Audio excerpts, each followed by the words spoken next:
Hola y bienvenidos a mi canal de YouTube una vez más. Hoy tenemos el caso de Stacey Ruth Daniels. Este nombre usualmente se asocia a la viuda negra. Hoy vamos a estar viendo entonces de dónde sale ese apodo. Ahí arriba en la que está en pantalla pueden ver el resto de mis casos. Acá abajo tienen mis redes sociales por si quieren seguirme en alguna de ellas. Y sin nada más que decir, comencemos.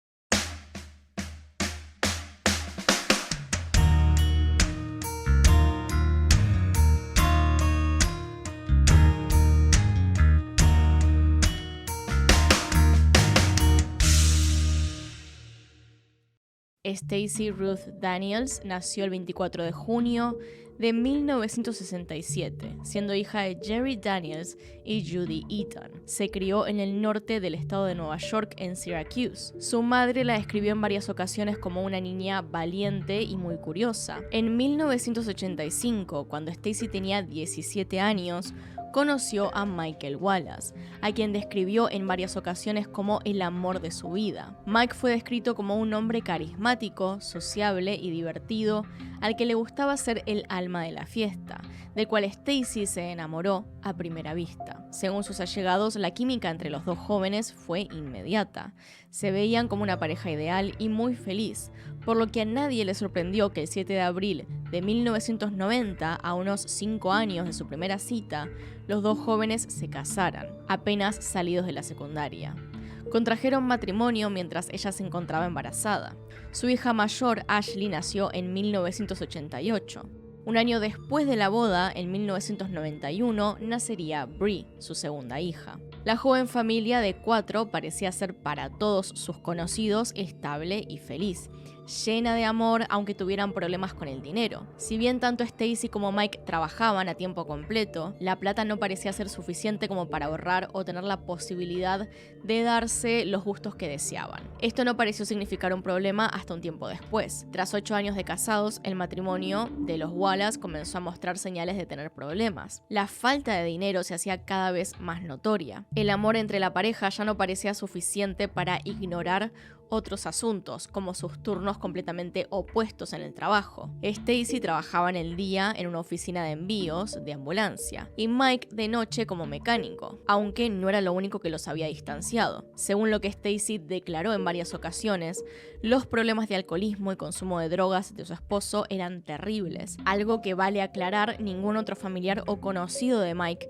hizo referencia a esto más que ella. Para 1999, amigos de la pareja y sobre todo de él, comentaron que tenían una crisis que incluso los había llevado a pensar en un divorcio, una opción a la que Mike se sentía cada vez más atraído. Sin embargo, esto nunca se hizo realidad. En esa época, Mike comenzó a presentar síntomas extraños. Tenía dolores de cabeza constantes, se le notaba hinchado, tenía tos, lo que preocupó a su familia, así que insistieron en que se hiciera revisar por un profesional, pero finalmente no lograron que fuese al médico. De todas formas, nadie esperaba que a principios del 2000, más específicamente el 11 de enero, Mike, de 38 años, muriera de lo que entonces se determinó como un ataque al corazón en el sillón de su casa. Ashley, de entonces 11 años, recordaba haber estado allí tan solo unos minutos antes con él. Estaba acostado en el sillón, haciendo lo que pensé eran caras graciosas, y de repente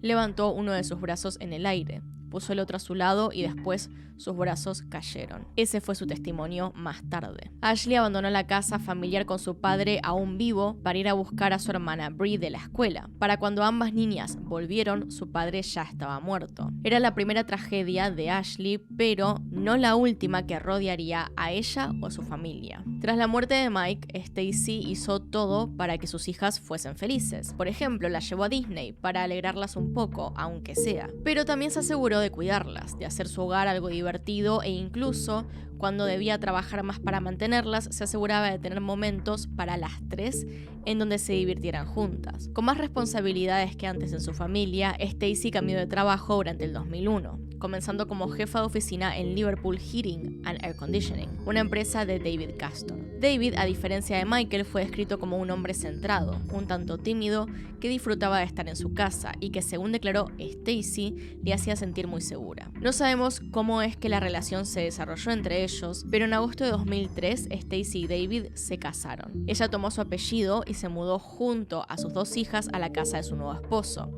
quien ya tenía un hijo propio. La relación con sus hijas fue complicada. Ashley y Bree aún no habían podido superar la pérdida de su padre. En realidad estas son cosas que jamás se superan, pero ni siquiera habían tenido mucho tiempo como para acostumbrarse a esta nueva forma de vida, por lo que sentían que David era una especie de reemplazo al cual ellas se negaban. Además, el hombre era autoritario con ellas, pretendía disciplinarlas y que le hicieran caso, aunque constantemente les recordaba que no quería ser una figura paterna, lo que era como mínimo contradictorio. La convivencia con David como su padrastro fue complicada para ambas chicas y para su madre, quien se aseguraba de tener una buena relación con ellas. Ambas hermanas declararon que su madre era como su mejor amiga. Y es así, en este contexto, con la nueva familia ya formada, que pasamos a los hechos.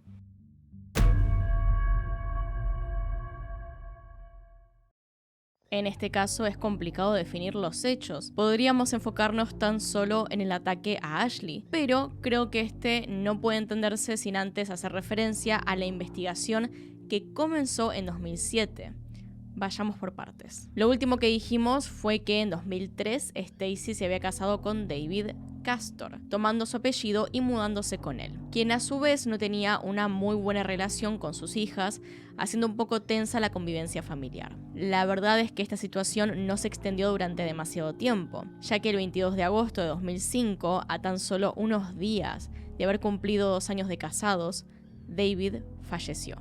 A las 5 de la mañana de aquel día, Stacy llamó completamente desesperada al 911, diciéndoles que su esposo se había encerrado en la habitación y no la dejaba entrar. David estaba mal, tomó una botella de Southern Comfort, un whisky, fue hasta la habitación y se encerró allí. Probablemente se emborrachó y ahora no sale, narró en la llamada. Aunque parecía estar muy nerviosa, aseguró que David estaba durmiendo en la habitación, pues según ella había oído, apoyada en la puerta, sus ronquidos. Sin embargo, cuando la policía llegó a la casa y derribó la puerta, se encontraron a David desnudo, acostado boca abajo, en una escena que parecía que se había quitado la vida. En la mesita de luz, junto a él, había 2 vasos. Uno de ellos tenía un líquido verde, el cual después se identificó como líquido refrigerante o anticongelante. Para quienes no sepan, es un líquido de uso mecánico, es decir, para autos, que entre sus muchas funciones tiene como objetivo proteger el motor de los vehículos, aumentando su punto de ebullición. Por ejemplo, evidentemente este tipo de líquido químico es tóxico para los humanos. De ese mismo líquido se encontró un envase vacío bajo la cama. Todo en la escena parecía indicar un suicidio. Cuando le preguntaron sobre esta posibilidad a Stacy, ella comentó que su marido había estado pasando un tiempo complicado. Desde la muerte de su padre, unas semanas antes, David había comenzado a dar señales de depresión, pero ningún otro familiar o conocido de David creía que fuera capaz de quitarse la vida. Su ex esposa y madre de su hijo, Janice Poisson Farmer, fue una de las personas que más se opuso a esta idea. En conjunto con las insistencias de los familiares de David, la policía encontró en la casa familiar ciertos indicios que desmentían la hipótesis del suicidio. Por ejemplo, el vaso que contenía el líquido anticongelante poseía las huellas de Stacy.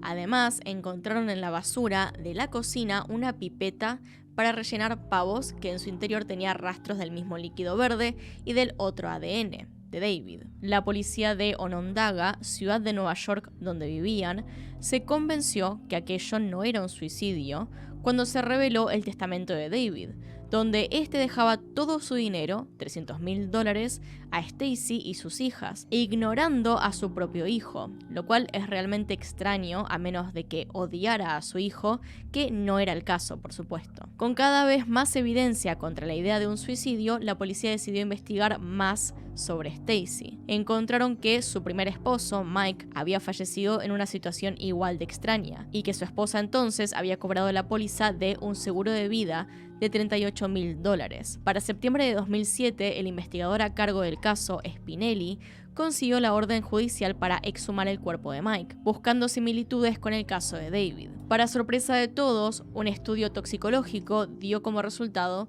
que Michael padre de sus hijas, tenía en su organismo, a la hora de morir, rastros de anticongelante, lo que explicaba sus síntomas como sentirse borracho sin haber tomado nada de alcohol. Eran muchas coincidencias y ya no quedaba duda de la implicación de Stacy en ello. De pronto, la tranquilidad de la mujer iba abandonándola. En cada nuevo interrogatorio, Stacy se mostraba más nerviosa, incluso cayendo en las trampas de los investigadores. En una de las entrevistas, Spinelli le preguntó si recordaba en cuál de los dos vasos en la mesita de luz junto a David este había servido jugo de arándanos. Su respuesta: bueno, cuando le serví el quiero decir el jugo de arándanos. Stacy argumentó que la policía estaba intentando confundirla para obtener una confesión falsa y desde entonces se negó a dar otra entrevista. Nerviosa y acorralada por su propio horror, días después invitó a su hija mayor a un trago. Ashley, para entonces, ya vivía sola y cursaba la universidad.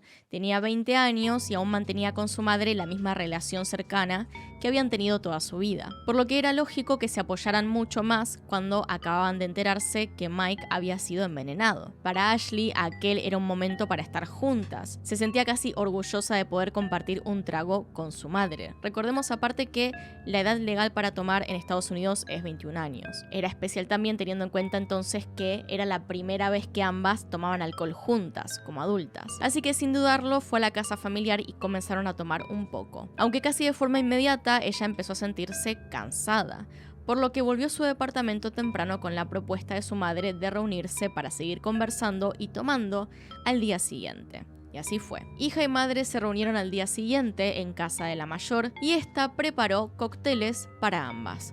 Tomaron un par antes de que Ashley, igual que el día previo, se sintiera cansada y un tanto mareada, por lo que decidió quedarse en casa de su madre. Fue hasta su antigua habitación y se acostó. Era 14 de septiembre de 2007 cuando Bree Wallace entró a la habitación de su hermana mayor para despertarla, aunque no pudo. Ashley no respondía, por lo que rápidamente pidió a su madre que llamara al 911, quien le informó a estos que Ashley tomaba mucho alcohol y que además tenía prescriptas varias medicinas. Ambas estas cosas que contó a la policía eran mentira. Mientras Stacy llamaba al 911, Bree encontró una fotocopia de lo que era un documento de Word. Este tenía 750 palabras y era lo que parecía una carta de suicidio escrita supuestamente por Ashley. Tenía incluso su firma. Lo más importante era que en ella confesaba haber asesinado a su padre y padrastro y que por eso había decidido acabar con su vida. A todo esto, cuando su padre murió, ella era muy chiquita. Stacy hizo énfasis en esta carta o nota de suicidio más de una vez. Insistía en ello más que en conseguir ayuda para su hija, quien cuando finalmente consiguió atención médica se decretó que había estado tan solo 15 minutos de morir. Ashley se despertó un par de días después en el hospital, vigilada por un detective de la policía de Onondaga, que le informó que habían encontrado su carta. Todo era increíblemente confuso para la chica, quien aseguró no solo no tener nada que ver con la muerte de los hombres, sino que tampoco había tratado de quitarse la vida. La reacción genuina de la chica y la evidencia que cada vez era más contra Stacy hizo que le creyeran, no solo porque había pruebas que daban indicio de que las muertes de sus esposos no habían sido casualidades, sino porque además la carta de suicidio de Ashley tenía manerismos de la propia Stacy, como por ejemplo, la forma en que esta decía anti-fee en vez de anti-freeze en inglés, algo que la policía la había escuchado decir más de una vez en los interrogatorios. Ese mismo día, cuando se hizo presente en el hospital, Stacy fue arrestada y en primera instancia fue acusada por el asesinato de su segundo esposo e intento de homicidio de su hija mayor. Para el 20 de diciembre de 2007, cuando se oficializaron los cargos, Stacy fue acusada por 2 cargos de asesinato en segundo grado, intento de homicidio y por haber manipulado el testamento de David. El juicio no comenzaría hasta el 12 de enero del 2009. En el mismo se pudo presentar el caso de Mike como evidencia y además testificaron tanto Ashley como Bree. Se trató de uno de los primeros juicios televisados por completo. Durante el mismo, Ashley hizo saber la mezcla de sentimientos que tenía por su madre, lo difícil que era para ella y su hermana entender que la mujer que siempre las había cuidado, amado, había intentado asesinarla para no ser atrapada. Dijo: la mayor pregunta que tengo es ¿por qué? ¿Por qué hizo esas cosas? Hay muchas cosas que arruinó. Nunca va a poder ver cómo Bree se gradúa. Mi padre nunca me va a llevar al altar. Nunca va a ver a sus nietos. Todas esas cosas me las arrancó, me las quitó. En su testimonio se despidió de su madre públicamente. Ni ella ni su hermana volverían a verla luego de eso. El 5 de febrero del 2009 el juicio llegó a su fin. Se la encontró culpable de todos los cargos de los que se le acusaba y se la sentenció a 51 años de prisión. Stacey Castor mantuvo ser inocente hasta el momento de su muerte. En 2016 falleció con causas naturales en la cárcel. Tenía 48 años y, como les comentaba anteriormente, nunca fue visitada por sus hijas u otros familiares. Ashley mantiene desde entonces, al igual que su hermana, una vida privada. Así que bueno, hasta acá llegamos con el caso. Díganme qué opinan abajo en los comentarios y si lo conocían. Acá están los Patreons y los miembros del canal. Gracias por apoyarme a través de esos medios y sin nada más que decir, acá tienen un video nuevo, acá tienen un video recomendado, se pueden suscribir haciendo clic en mi cara y nos vemos en otro video.